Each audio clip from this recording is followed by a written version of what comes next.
Hi guys, my name is Mr. Moore, and this video is for 5th graders at Kaiser Middle School. I am a 6th grade math teacher, and I'm also the Kaiser MATHCOUNTS coach.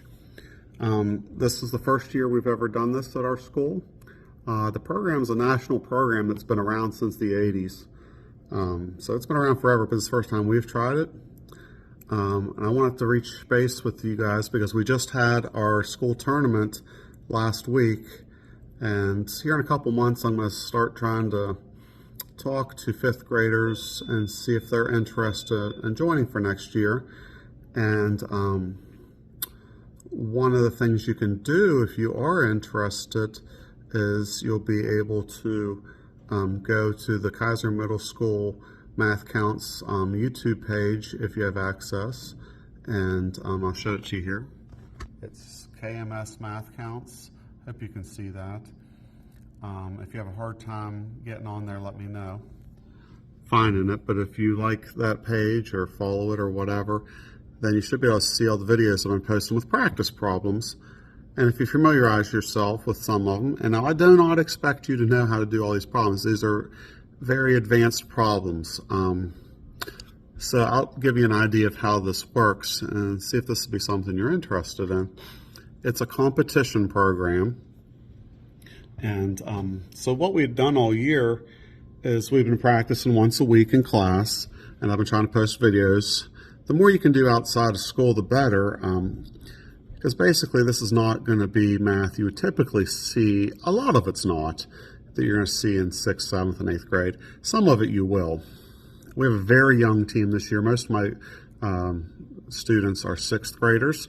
I do have one 8th grader, well, a couple 8th graders, but one 8th grader who's pretty strong and is going to make it to regionals. And the rest of our kids that are making it to regionals are actually 6th graders. So content-wise, there's a lot of things these 6th graders haven't seen yet, but I have some kids that are really good with knowing their multiplication facts and are really quick with the stuff they do know. So hopefully, as you grow, you'll get better each year. So here's how a sample program goes. Well, first off, we just practice once a week. And we just practice problems. You never know what's going to show up. So, but I have some books and some practice problems, practice tests that we can do. Now, before I get into details, this is advanced math. This is for kids that are already good at math. This is not math tutoring. This is not help with your math homework. This is for kids that are really good at math already and want to be challenged, want to compete against other kids. It's not like one of your so-called fun clubs. Like if you want like a club to get involved with that would have pizza and playing basketball, stuff like that, you might want to join wildlife. If you want to do like community service and have fun with that, you want to join Builders Club. But this will be just basically 1 hour a week after school practicing math problems. A lot of kids will say that's not fun, but I have kids that really enjoy competing against each other, get really excited.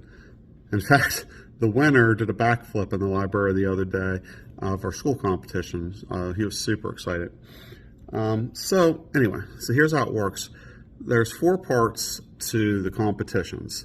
There's what's called a sprint round, and in that you'll have 40 minutes to do 30 problems. Now the first so many problems aren't that hard. They start like number 1 through 5. It's not really usually that hard. It's problems that I'd say any 6th grader should be able to get. And then as they go, they get harder and harder and harder. By the time you're up to number 20, you're getting to some pretty hard questions. 30 a lot of the times, who even knows? But that part, they're each worth 1 point. So there's 30 problems, they're each worth 1 point. And then this is all individual. You're working by yourself. And then you would take the target round, which is just 8 questions. You get 2 questions at a time, you get 6 minutes. Then 2 questions at a time, 6 minutes, 2 and 2. Each of those problems, you're allowed to use, by the way, the first part, the 30 questions, you're not allowed to use calculator. The second part, you are allowed to use calculator for those 8 problems. And they're each worth double points. They're worth 2 points. So 8 times 2 would be 16.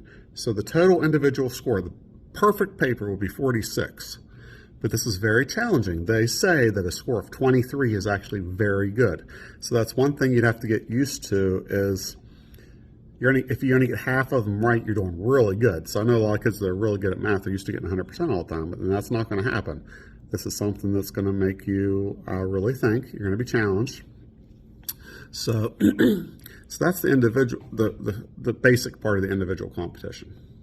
There's also a team competition, which you work with a group of 4 people that,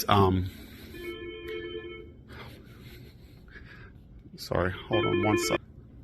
All right, sorry about that. Okay, so where was I at? So the team competition, you work with 4 students. There's a total of 4 students. You're allowed to use calculators. You get 20 minutes to do 10 problems. So that part there is called the team competition. So if you were on a team that gets to go to regionals, the top 4 kids from our school would work together as a team on the team competition. So there would be 2 different ways that you could advance. Okay, so for instance, right now I'm taking the top 6 to what's going to be a regional tournament in February. I haven't found out where that's going to be yet. But it's for the Eastern West Virginia part. So they're going to compete on the individual part, and they're also going to compete on the team part. So if the team does well, the team could advance to the state round. If the individual does well, they could personally advance to the state round. I do know the state round this year is going to be in March 30th. It's on a Saturday. And it's going to be in Braxton County, West Virginia, which is the center of the state, about 2 hours and 45 minutes from here. So I'm excited to see if we'll have anyone that advances there this year.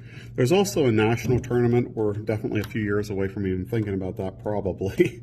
But if we did make it, a lot of times they have that in either Washington, D.C. or Orlando, Florida. And it'd be a humongous deal if anyone ever made that. Now, you know, this is something you might want to be thinking about being a part of if you're interested. I know you're in 5th grade, but college scholarships, the colleges would really look highly on you being a part of this national program. But anyway, so there's one more part. I forgot the most exciting part. So there's called the countdown round. And so I take the top 6 or 7 students from the individual scores, and we rank them by their scores. So we had, I can't think of the word right now, number 7 versus number 6, and the winner of that would face number 5, and the winner would face number 4, and number 3, and number 2, and number 1. We just had a very exciting, our first time ever we did this. It was on PowerPoint. The questions come up. I don't know what they're going to be. And the 8th grader, actually, she went out 2-0, real quick. There were some problems that only like a 6th grader wouldn't have seen yet, you know. So she went up 2-0. She's very good on the content. The boy that was going against her, he's like a calculator when it comes to mental math. And a problem came up